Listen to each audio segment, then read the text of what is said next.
incapable of keeping quiet. Meghan's half-siblings continue with cruel criticism. Meghan Markle's half-siblings are incapable of keeping quiet as both Samantha and Thomas Markle Jr. have shared their cruel criticism of the Duchess of Sussex, a royal expert has claimed.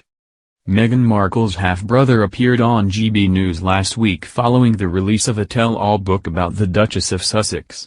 Thomas Markle Jr., 55, endorsed the bombshell unauthorized biography which has been slammed as an attack on Meghan.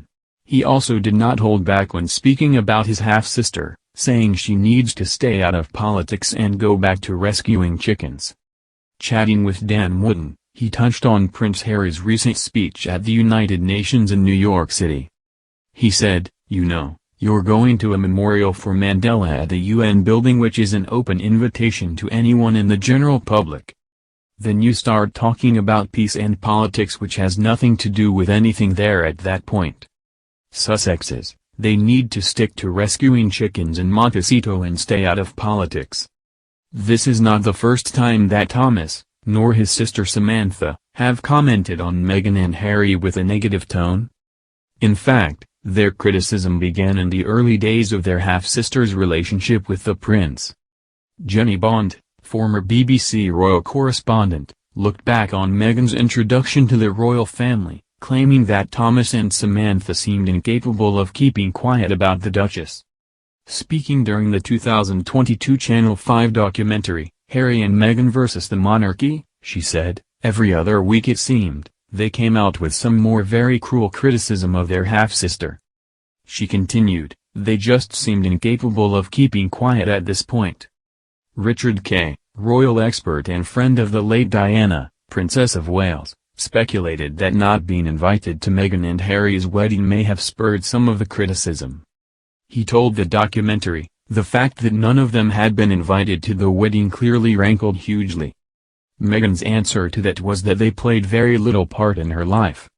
The Duchess affirmed this feeling in her now infamous interview with Oprah Winfrey. Meghan told the chat show host that she grew up as an only child.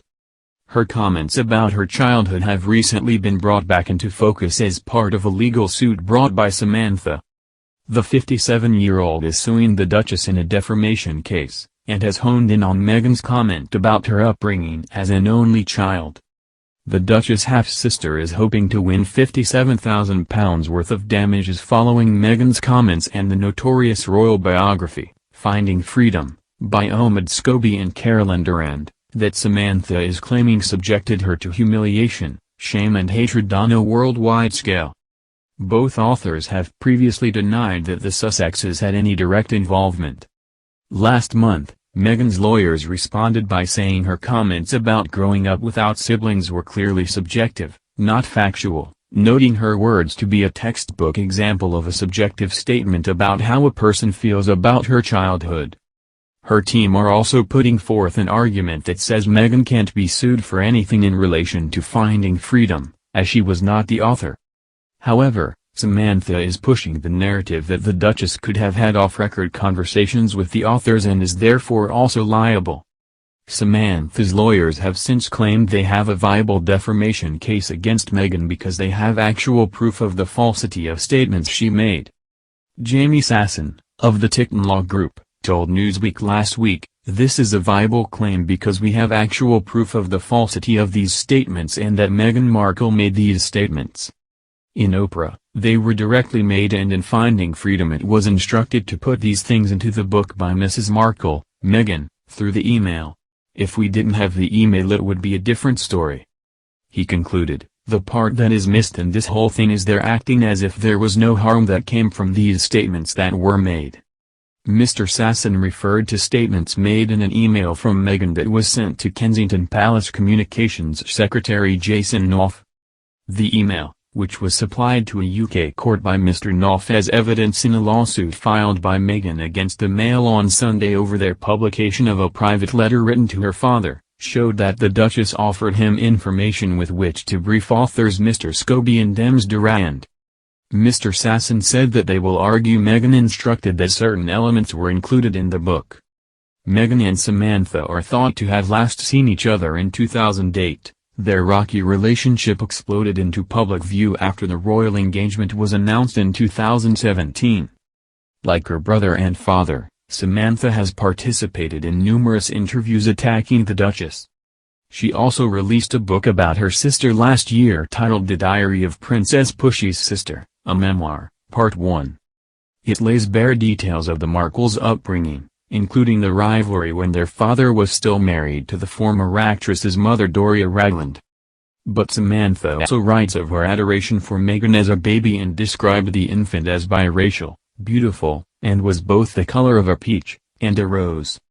A judge is set to rule on Meghan's filing to have her half-sister's lawsuit dismissed with no date set for when the ruling will be delivered.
In 2017. Like her brother and father, Samantha has participated in numerous interviews attacking the Duchess. She also released a book about her sister last year titled The Diary of Princess Pushy's Sister, a Memoir, Part 1. It lays bare details of the Markles' upbringing, including the rivalry when their father was still married to the former actress's mother Doria Ragland. But Samantha also writes of her adoration for Meghan as a baby and described the infant as biracial, beautiful, and was both the color of a peach and a rose. A judge is set to rule on Meghan's filing to have her half-sister's lawsuit dismissed with no date set for when the ruling will be delivered.